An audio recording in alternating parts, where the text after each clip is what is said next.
Welcome to Ganesan media. இறைவனுடைய அருளால் நம்ம எல்லோரும் நல்லா இருப்போம். தொடர்ந்து ஆதரவு கொடுத்துக்கிட்டு இருக்கிற எல்லாருக்கும் மனசார நன்றியை தெரிவிச்சுக்கிறப்பா. மறக்காமல் லைக் பண்ணுங்கள், ஷேர் பண்ணுங்கள், சப்ஸ்கிரைப் பண்ணுங்கள், உங்களுடைய கருத்தை பதிவு பண்ணுங்கள். வாங்க இன்றைக்கி என்ன வீடியோன்னு பார்ப்போம். அதாவது ஒரு பெண்ணாக பிறந்துட்டா அந்த பெண்ணுக்கு கண்டிப்பாக இந்த ஆசை இல்லாமல் இருக்கவே இருக்காதுப்பா. ஏன்னா இது இறைவன் இயற்கையாக படைச்சது. அதனால் இதை மறுக்கவே முடியாது. என்ன அப்படின்னா, நம்மளுக்கு நல்ல அழகான அன்பான ஒரு நல்ல கணவன் அமையணும், நம்மளும் தாயாகணும், நம்மளும் குடும்பம் பண்ணணும் அப்படின்னு இந்த ஆசை இருந்தால் தான் அவங்க பெண். ஆனால் சில பேருக்கு குழந்தை பாக்கியம் தாமதமாக கிடைக்கும். அதனால் யாரும் கவலைப்பட வேண்டாம். எனக்கு தெரிஞ்சு 18 வருஷம் கழித்து குழந்தை பிறந்திருக்குப்பா. இங்கே பாருங்கள், அம்மா திருக்கரத்தால் கிடைச்ச வளையலை கையில் வச்சுக்கிட்டு என்ன சந்தோஷம் பாருங்கள் அவங்களுக்கு. நம்ம கடையில் நிறைய வளையல் வாங்குவோம், ஆனால் அம்மா கையில் போட்டு அந்த வளையல் நம்மளுக்கு கிடைக்குதுன்னா அது ஒரு பெரிய பொக்கிஷம் தானப்பா. அதனால தான் அவங்களுக்கு அவ்வளவு சந்தோஷம். ஆடிப்பூரத்தன்னைக்கு பார்வதி தேவி அம்மாவுக்கு வளைகாப்பு நடத்தின நிகழ்வு தான்ப்பா. அம்பாளுக்கு இங்கே முடிஞ்சிருச்சு.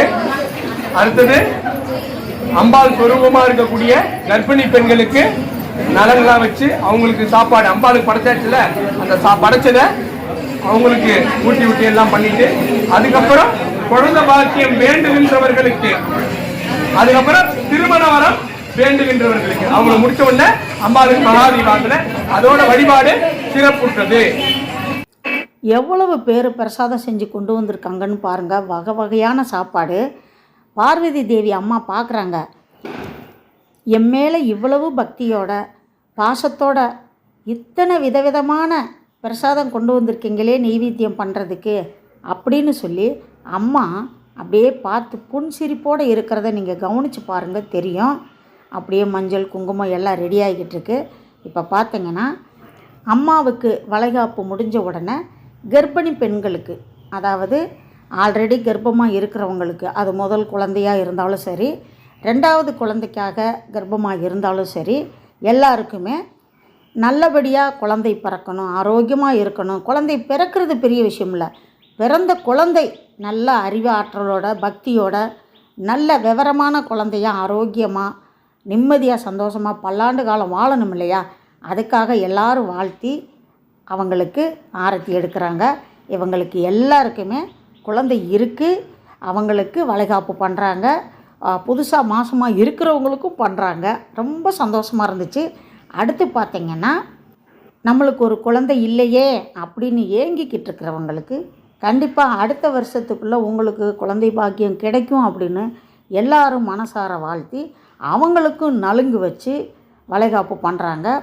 அம்மாவுக்கு படைச்ச அந்த வகை வகையான சாப்பாட்டை முதல்ல கர்ப்பமாக இருக்கிறவங்களுக்கு ஊட்டுனாங்க. அந்த வீடியோ நான் எடுக்க முடியலை. இப்போ குழந்தை பாக்கியம் வேணும் அப்படிங்கிறவங்களுக்கு ஊட்டுறாங்க. அவங்களும் சந்தோஷமாக கண்டிப்பாக நம்மளுக்கு குழந்தை பிறந்துடும் அப்படின்னு நம்பிக்கையில் இருக்காங்க. அந்த நம்பிக்கை வீண் போகாமல் ஒவ்வொரு வருஷமும் நடந்துக்கிட்டு இருக்குது. தாமதமானாலும் அதில் ஒரு நன்மை இருக்கும். எதுக்கு அப்படின்னா, எனக்கு தெரிஞ்சவங்களுக்கு 20 வருஷம் கழித்து குழந்தை பிறந்திருக்கு, 2 குழந்தை பிறந்திருக்கு. நான் கண்கூடாக பார்த்தது. குழந்தை இல்லைன்னு வருத்தப்பட்டு புலம்பி அழுது என்கிட்ட நிறைய புலம்பியிருக்காங்கப்பா. அவங்களுக்காக நானும் வேண்டிகிட்ருக்கேன்.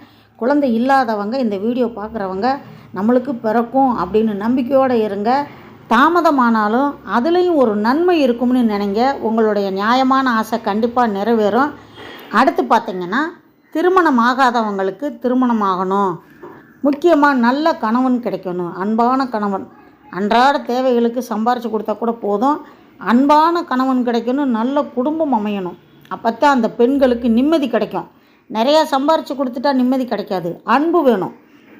எதுக்கு அப்படின்னா, பிறந்து வளர்ந்து அந்த வீட்டில் எல்லா உறவுகளோடையும் சந்தோஷமாக இருந்துட்டு, அதாவது சுதந்திரமாக இருந்துட்டு ஒரு கணவன் வீட்டுக்கு அந்த பெண் கால் எடுத்து வைக்கும்போது எப்படி இருக்குமோ என்னான்னு பயத்தோடு வருவாங்க இல்லையா. அப்போ அன்பு காட்டும்போது அந்த பெண்ணுக்கு அப்பா நம்ம வீட்டை விட இவங்க இன்னும் நல்லாவே நம்மளை பார்த்துக்கிறாங்க அப்படின்னு சொல்லி சந்தோஷமாக புகுந்த வீட்டை ரொம்ப மரியாதையாக நடத்துறதுக்கு முடிவுக்கு வந்துடுவாங்க. இது பொறுப்பான பெண்களுக்கு பொருத்தமாக இருக்கும். இங்கே இருக்கிற பெண்களெல்லாம் உண்மையிலேயே பொருத்தமான பெண்கள் தான். அதனால தான் எங்களுக்கு நல்ல கணவன் அமையணும், நல்ல குடும்பம் அமையணும் அப்படின்னு இறை நம்பிக்கையோட பெரியவங்க வாழ்த்துறத மனசார ஏற்றுக்கிட்டு சிரித்த முகத்தோடு உட்காந்துருக்காங்க. இவங்களுக்கெல்லாம் நல்ல கணவன் அமையணும் அப்படின்னு நம்ம எல்லாரும் வேண்டிக்கிறலாம். வீடியோ பார்க்குற நீங்களும் உங்கள் வீட்டு பிள்ளைகளுக்காக நல்ல வரன் அமையணும்னு வேண்டிக்கங்க. நானும் வேண்டிக்கிட்டு இருக்கேன். வைக்கா வாங்க வாங்க 5 பேர் சரியா பிச்சா 5 பேர் ஆயிடுச்சா? அரிசி மட்டும் கொடுங்க.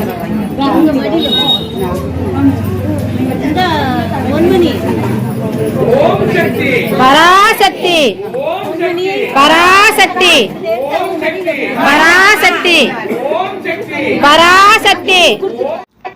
பார்வதி தேவி அம்மாவுக்கு நெய்வேத்தியம் பண்ண அந்த பிரசாதத்தை இந்த திருமணமாகாத பிள்ளைகளுக்கும் நல்ல வாழ்க்கை அமையணும் அப்படின்னு சொல்லி எல்லாரும் மனசார வேண்டிக்கிட்டு வாழ்த்தி அந்த பிரசாதத்தை ஊட்டுறாங்க.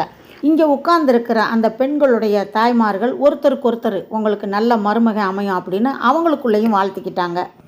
அதே மாதிரி ஆம்பளை பிள்ளைகளுக்கு இன்னும் திருமணம் ஆகலையே அப்படின்னு சொல்லி இந்த நாளில் அம்மாக்கிட்ட என்னுடைய மகனுக்கும் ஒரு நல்ல பெண் மனைவியாக வந்து அவங்களுக்கும் நான் இங்கே வந்து வளைகாப்பு பண்ணணும் உங்களுடைய ஆசீர்வாதத்தோடு அப்படின்னு சொல்லி நிறைய பேர் வேண்டிக்கிட்டாங்க. அதுவும் நடந்துக்கிட்டு தான் இருக்குது. சில நேரத்தில் தாமதமாகும், ஆனால் அதில் ஒரு பெரிய நன்மை இருக்கும் அப்படிங்கிறத நாங்கள் நல்லா உணர்ந்துக்கிட்டு இருக்கோம். அம்மையப்பன் அருள் அனைவருக்கும் கிடைக்கட்டும் அப்படின்னு எல்லாரும் மனசார வேண்டிக்கிறலாம், கும்பிடலாம். இந்த செல்லக்குட்டி என்கிட்ட நல்லா விளையாண்டாங்க. வாங்க தீவார்த்தனை பார்க்கலாம்.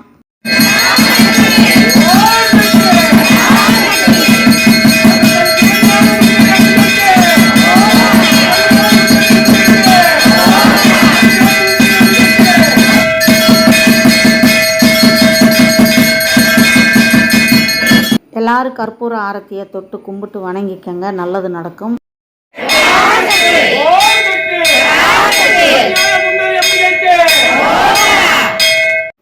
பிச்சாண்டையா அருள் பிரசாதம் கொடுக்க ஆரம்பிச்சிட்டாங்க. திருநீறு குங்குமம் இவர் வாழ்த்தி கொடுக்கும்போதே அந்த புன்னகையில் ஒரு அருள் தெரியும். நாங்கள் இங்கே உணவு பிரசாதம் நெய்வேத்தியம் பண்ண பிரசாதம் கொடுக்க ஆரம்பிச்சிட்டோம். நான் முதல்ல எனக்கு பாயாசம் கொடுத்தாங்க, சாப்பிட்டுட்டு அப்படியே எல்லாருக்கும் நான் பாயாசம் பிரசாதம் கொடுத்தேன். மிச்ச பேர் எல்லோரும் வேறு வேறு பிரசாதத்தை கொடுத்தாங்க. அப்போ ஒரு சின்ன குட்டி பையன், ஆண்டி நான் வீடியோ எடுக்கிறேன் அப்படின்னா ரொம்ப சந்தோஷமாக இருந்துச்சு. பாட்டின்னு சொல்லாமல் ஆண்டின்னு சொல்லிட்டேன் அப்படின்னு. ஒருவேளை என்னை பின்னாடி பார்த்து சொல்லியிருப்பான்னு நானே நினச்சிக்கிட்டேன். ஏன்னா முன்னாடி பார்த்துருந்தா கண்டிப்பாக பாட்டின்னு தான் சொல்லியிருப்பான். அதைத்தான் கொஞ்சம் நேரம் பேசி சிரிச்சுக்கிட்டு இருந்தேன் அவங்கக்கிட்ட. அதேமாரி நானும் கொஞ்சம் பிரசாதம் அதில் கொஞ்சம் கொஞ்சம் வாங்கி வச்சுப்பேன், வீட்டுக்கு கொண்டு வந்து அப்பாவுக்கும் தம்பிக்கும் கொடுக்கறதுக்கு. உங்களுக்கும் இன்றைக்கி வரலட்சுமி விரதத்தன்னைக்கு இந்த வீடியோ பார்த்து அம்மாவுடைய ஆசீர்வாதம் கிடைக்கும் அப்படின்னு முழுசாக நம்புகிறேன். வீடியோவை முழுசாக பார்த்ததுக்கு ரொம்ப நன்றியை தெரிவிச்சுக்கிறப்பா. அடுத்த வீடியோவில் சந்திக்கலாம். அதுவரை பாய்ப்பா.